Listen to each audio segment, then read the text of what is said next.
Well, once again, I went back and worked for my father because I needed a quick job. My father accommodated me.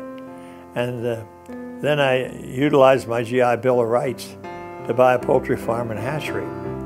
I bought it for $25,000 and I borrowed every penny of it. And we had about $3,500 working capital. It was all we owned, all we had. But that was enough to get us started. And whatever we have now in our family came from that beginning. I wanted to be in politics. I wanted in government.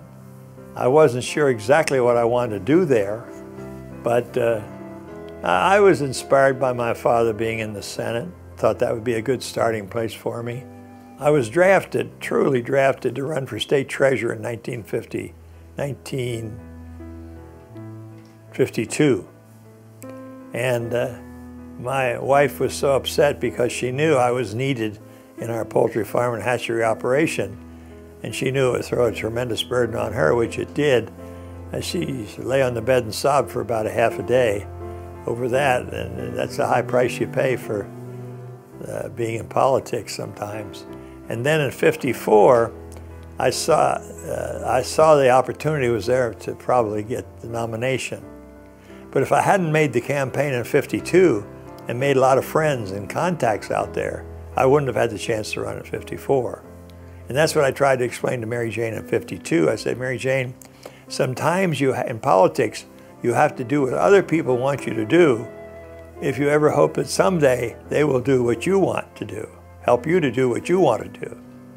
So I ran in '54, and Senator Clark said, I'm sorry to hear that. He said, I hate to see, George Leader's a nice fellow. I hate to see him be a throwaway candidate. So it was supposed to be a hopeless situation in '54.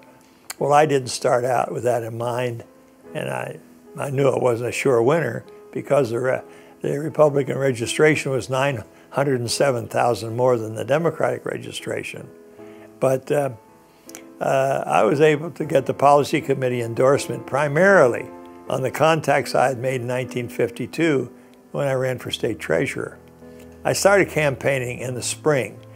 They had a policy in those days that most candidates at state level didn't start campaigning until fall, or late summer or fall.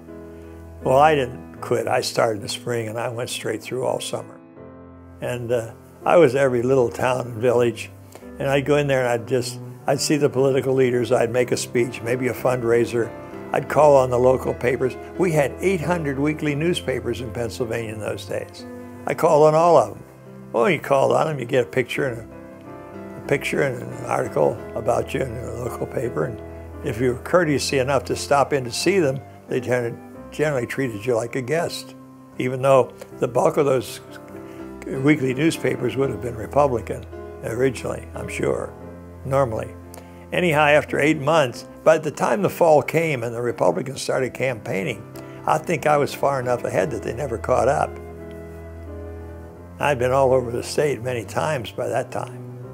And I would do 4 or 5 speeches, be on the radio station if there was one there, do an interview with the paper, daily if they had it, a weekly if they didn't, or maybe a daily and a weekly. And it went from a 2% name recognition to winning the election by 279,000.